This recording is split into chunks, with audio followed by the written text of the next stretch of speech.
Seja bem-vindo a mais um Pitch. Hoje mostramos-lhe como é que Portugal consegue ser um país inspirador, um exemplo a seguir graças à visão e espírito de inovação das pessoas que estão por detrás das marcas que se projetam internacionalmente como referências nas suas áreas. É o caso do Continente, que há 25 anos decidiu fundar o Clube de Produtores e com isso instituiu um modelo único de parceria entre retalho e produção no setor agroalimentar, agora com foco em raízes sustentáveis. A sustentabilidade é de facto uma preocupação que está cada vez mais na ordem do dia pelo impacto que o aquecimento global pode trazer para as gerações futuras. Alertas neste sentido há muitos, mas poucos foram tão eficazes como a inspiração de hoje, em que olhamos para a campanha em que a cidade mais fria do mundo se candidatou aos Jogos Olímpicos de Verão.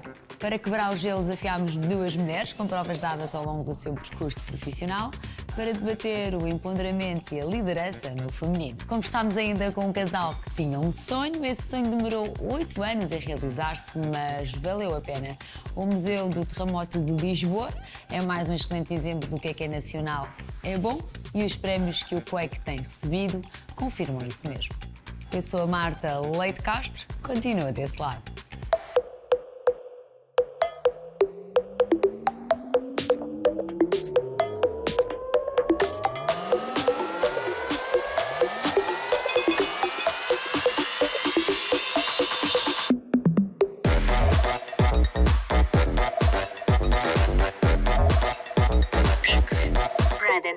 Já se passaram 268 anos desde o dia que, a 1 de novembro, Lisboa viveu o evento mais dramático da sua história, o grande terremoto que transformou por completo a cidade.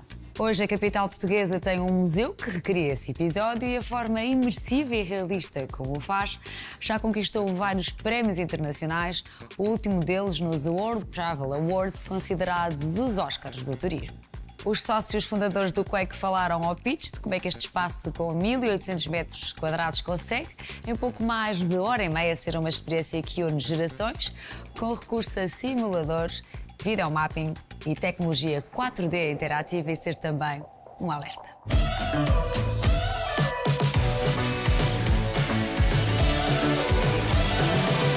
Esta ideia surge há 8 anos, entre mim e o Ricardo, o outro fundador e que é meu marido, e tínhamos muita vontade de contar uma história que ainda estava por contar, que é a história do terremoto de 1755. Surge numa altura em que o turismo começa a despoletar em Lisboa e queríamos criar realmente um equipamento que tivesse um conteúdo que não só ensinasse e passasse a mensagem aos portugueses, mas também fosse um bocadinho além fronteiras. Nós abrimos no ano passado, portanto é um bebê ainda, mas foi um processo longo, porque começou por primeiro procurar o espaço e depois, enfim, criar todos os conteúdos para colocar neste espaço. Se no início isto começou com um espaço muito pequenino, de repente já íamos em quase 2.000 metros quadrados. E hoje olhamos para trás e pensamos que ainda podíamos ter mais outros 2.000, porque realmente a história é tão rica e os conteúdos são tantos que 2.000 metros provavelmente não são suficientes para contar este episódio. Nós tentamos recriar a Lisboa de 1755 e nesta sala, como podem ver, ou vão ter a oportunidade que ainda não nos visitou, de saber um bocadinho mais sobre o dia-a-dia de 1755. Como é que era o comércio, como é que eram as vivências, as ruas. Era uma cidade muito cosmopolita, Lisboa, e nós realmente nesta experiência tentamos transmitir todo o dia-a-dia de 1755. Nós em Portugal continental não temos consciência do risco sísmico que temos. E há risco sísmico elevado. A história e a ciência diz-nos onde aconteceram grandes sismos, eles vão se repetir. Portanto, não é uma questão de se, é quando. E o Quake, desde que entramos até saímos, o que faz é tentar mudar esses comportamentos, dando ferramentas às pessoas, inspirando-as e motivando-as a terem uma cultura de autoproteção. O Quake é um projeto ainda muito recente, acabou de ser premiado, 2 prémios que nos orgulham muito, um prémio da melhor experiência histórica do mundo, na Associação de Experiências Temáticas nos Estados Unidos, e recentemente ganhou o Oscar do Turismo para a melhor atração da Europa em 2023. Portanto, o Quake está no seu início, mas este tipo de prémios, este tipo de reconhecimento, dá-nos a ambição de levar esta mensagem ainda mais longe. O Centro Cultural de Belém, em Lisboa, foi palco das comemorações das Bodas de Prata do Clube de Produtores Continente, um casamento entre o retalho e produção, que é caso único na Europa e que, desde a sua criação, tem evoluído num modelo de transferência de conhecimento para o produtor, que acrescenta valor e sabor aos produtos portugueses que chegam à nossa mesa. E porque o que é nacional pode ser ainda melhor se tiver raízes sustentáveis, o encontro deste ano distribuiu galardões que distinguem boas práticas nas áreas da inovação, sustentabilidade e excelência, e focou-se na estratégia europeia do prado ao prato, sinónimo de fazer mais com menos.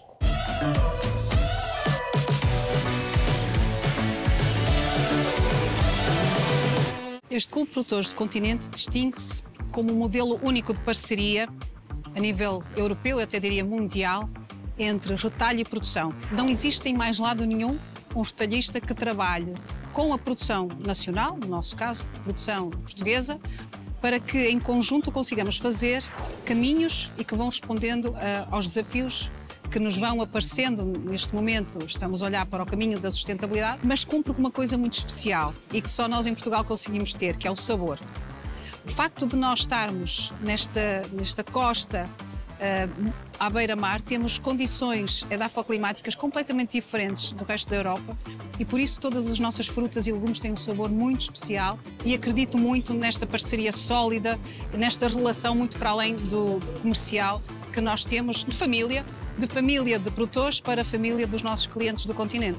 Eu acho que hoje em dia nós, principalmente no setor agroalimentar, nós temos que pensar em produzir pensando nas gerações do futuro e se nossas práticas de hoje em dia estão de acordo com o futuro daqui a 100 a 150 anos, né? 2 ou 3 gerações para frente. Entender que a agricultura é uma das únicas indústrias no mundo capaz de captar o carbono nos solos, sabe? E mostrar isso como uma oportunidade para agricultores, que novas oportunidades aparecerão na nossa indústria para as futuras gerações de agricultores. O prémio a todos não é apenas de uma ou duas pessoas, não é só da PEC Nordeste, não é só das carnes da montanha, é de todos os parceiros que estão connosco neste projeto. De reservar algum tempo daquilo que são as tarefas do dia-a-dia para pensar exatamente em inovação, em novos produtos, em novas formas de fazer e, acima de tudo, em valorizar os produtos endógenos e repescar toda a qualidade que eles têm e valorizar aquilo que é produzido em Portugal. Vimos da atividade agrícola, somos produtores, filhos de produtores, com a particularidade de nos termos junto, criarmos uma família de produtores de várias locais do Oeste, uns de fruta, outros de legumes, para fazermos uma organização de produtores de frutas e de legumes, pensadas para que o consumidor encontre qualidade, encontre sabor, encontre preço justo, mas também encontre comodidade e encontre segurança alimentar. Então, tudo isto tem que estar bem cozinhado para se ter sucesso. Como é que duas mulheres que, em vez de baixar os braços, arregaçam as mangas, todos os dias para fazer a diferença na esfera de atividade, olham para o empoderamento feminino e que mulheres inspiradoras destacam? Teresa Lameiras, diretora de comunicação e marca da Siva, e Pureza Souza, country manager da BetClick, aceitaram o desafio do pitch e juntaram-se a mim numa conversa sem rodeios sobre representatividade, diversidade, cotas e mérito.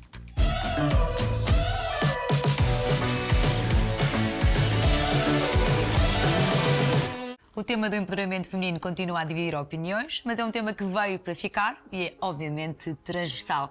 Resta aqui perceber como é que as marcas se envolvem nesta luta. Para conversar um pouco sobre isto, eu tenho aqui duas poderosas mulheres para debater este tema. Teresa Lameiras, diretora de comunicação e marca da Siva, Pureza Souza, country manager da BetClick. Muito obrigada às duas e bem-vindas. E começo aqui pela Teresa. Teresa, olhando aqui para o seu percurso, eu coloco-lhe aqui uma questão que é: faz sentido, não é, promover o empoderamento feminino, ou é só uma questão que deve ficar para a cultura da empresa? Eu acho que as duas coisas têm que ser conjugadas, obviamente, porque não é meritório para as mulheres que se olhem para elas sem ser associado ao mérito. Recentemente estive numa conferência em que se dizia que muitas das microagressões das empresas são feitas por outras mulheres, cerca de 68%, era uma realidade que eu desconhecia e achei bastante assustadora. Portanto, nós todas temos que pensar que todos estes fatores têm que ser tidos em conta para que exista espaço, sempre com mérito, Sem dúvida, pureza. E em relação às marcas, não é? Também é importante perceber, não é? Esta ligação naquilo que diz respeito às marcas. No fundo, as marcas ganham ao associar-se a esta causa? Acho que esta questão do empoderamento feminino, será que há realmente igualdade ou equidade? Há palavras diferentes também. São temas importantes e são temas que afetam 50% da nossa população e na realidade afetam 100%. Às vezes as pessoas dizem, isto é só metade. Não, todos nós temos mães, temos filhas, claro, netas, netas. Isto na realidade afeta-nos a todos e eu acho que este tipo de temas, as marcas só ganham em falar dos temas relevantes. Sim, e como dizia a pureza, quer dizer, as pessoas se sentem na pele, então é um tema real, é um tema do dia-a-dia. Às vezes quando eu ouço esta pergunta, parece-me quase um trick question. É como uma insinuação que ao promover uma coisa deixa de se ter mérito. Claro, e os homens preocupam-se com estas situações. Teresa, e nesse sentido, para se conseguir aqui este caminho que a Teresa falava do empoderamento feminino, é necessário também, para ter eficácia, aqui muita consistência, não é? Muita persistência. Não é uma questão que no dia-a-dia seja assim tão fraturante. Eu acho que nas empresas as decisões são tomadas de uma forma global, sem ter isto sempre tão em conta. Mas não sei qual é a experiência da pureza, mas muitas vezes não acontece de uma forma tão difícil como noutras e temos que não generalizar. Em alguns casos acho que não é difícil, não é? Aqui claramente, noutros casos será. Por exemplo, eu fui contratada por um homem, mas quando eu fui contratada para Country Manager, eu era a única mulher na VetClick, em Portugal. E sobretudo estamos a falar do talento de cada um, não é? Eu também fui para o setor automóvel, onde fui uma das primeiras diretoras de marketing do setor automóvel, mas também não senti isso. Portanto, acho que cada realidade é uma realidade e não podemos generalizar. Eu acho que é essa a mensagem que nós aqui também não podemos só dizer que são flores quando não são, portanto, mas também acho exatamente. Que cada um de nós não pode generalizar, acho que é uma mensagem positiva e temos que encontrar sempre a razão do problema e não lançar aqui o pânico, não é? Porque há sempre uma atitude que se pode tomar, ou uma esperança, ou um foco que temos que ter para conseguir vencer esta situação sem generalizar o tema. E há pouco tempo fizemos um projeto chamado Surfing Through the Odds, que apoia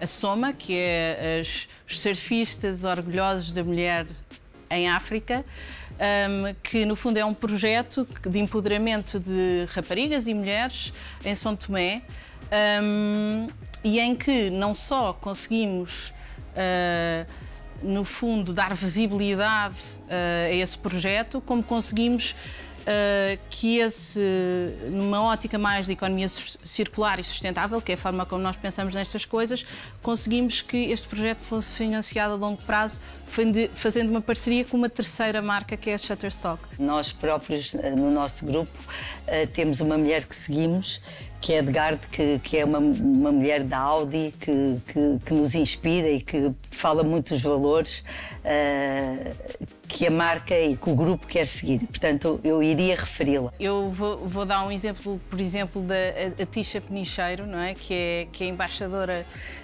da Liga Feminina, mas que é uma mulher incrível, que entrou, é um all-time great do Women's NBA nos Estados Unidos. São narrativas, são histórias que é preciso contar para inspirar, para questionar e para mostrar coisas diferentes, não é? Muito obrigada às duas e parabéns. Obrigada. Esta semana a parceria com o Clube da Criatividade de Portugal é a confirmação de que as mensagens mais poderosas podem vir de onde menos se espera.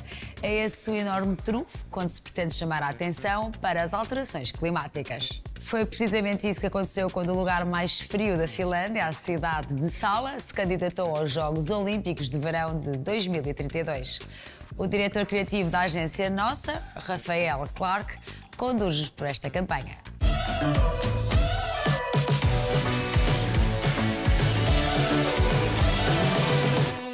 Olá, eu sou o Rafael Clark, diretor criativo da agência Nossa, e a ideia que eu vos trago aqui hoje como inspiração foi desenvolvida pela brasileiríssima Agência África para House of Lapland, que é o departamento que gere toda a comunicação da região da Lapônia.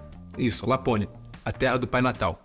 E eles decidiram fazer o quê? Eles decidiram candidatar a cidade mais fria do mundo, Sala, que fica na região, aos Jogos Olímpicos de Verão de 2032. Aos Jogos Olímpicos de Verão, não aos Jogos Olímpicos de Inverno. E, para surpresa de todo mundo, eles fizeram realmente tudo para essa candidatura. Eles desenvolveram uma marca, eles fizeram vários e vários vídeos mostrando de como a cidade já estava se preparar para receber os vários esportes e também desenvolveram um mascote que ficou muito simpático. E eles estávamos todos à espera de quê? À espera do derretimento da neve da região. Isso mesmo, porque os Jogos Olímpicos de Verão não tem que ter neve, né? E aproveitando que os olhares do mundo já estavam sobre a região, já estavam falando sobre a candidatura de Sala aos Jogos Olímpicos de Verão de 2032, o senhor Eric Parkinson, durante essa conferência de imprensa, ele decidiu mostrar ao mundo de como a cidade estava a sofrer com o aquecimento global e decidiu chamar a atenção de todos. E a partir daí, aquela comunicação que estava toda em cima da candidatura da cidade para os Jogos Olímpicos de Verão, teve uma volta 360 e passaram a falar sobre as causas, as consequências que o mundo já estava a sofrer sobre o aquecimento global e de como nós podemos ter atitudes no nosso cotidiano para tentar fazer diferença e fazer com que cidades como Sala não sofram tanto. Como resultados,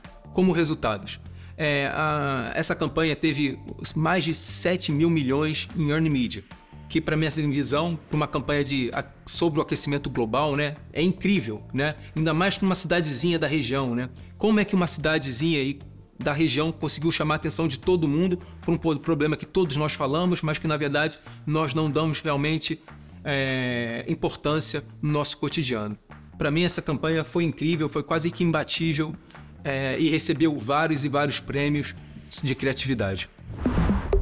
Marcamos novo encontro para a semana. Até lá, não deixe de acompanhar as nossas redes sociais. Este é o Pitch, o programa de Brand and Content na CNN Portugal. Pitch, Brand and Content.